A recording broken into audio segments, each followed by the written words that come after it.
ప్రాంగణం అయితే బాగుందండి. ఇప్పుడే డ్యూటీ నుంచి అయితే వస్తున్నాం. చాలా వర్షం పడుతుంది రాత్రి నుంచి దుబాయ్లో.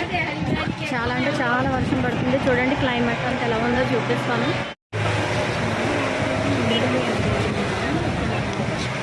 ట్రాఫిక్ జామ్ చాలా ఉంది.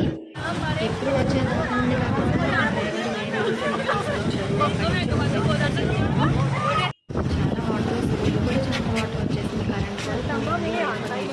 ఫ్రెండ్స్ అంతా మబ్బు మబ్బుగా ఉంది. రోజైతే అస్సలు ఎండకాలేదు. నైట్ నుంచి అయితే వర్షం పడుతుంది.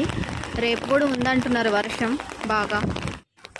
సడన్గా ఇక్కడ వరకు వచ్చాక వర్షం ఎక్కువైపోయింది.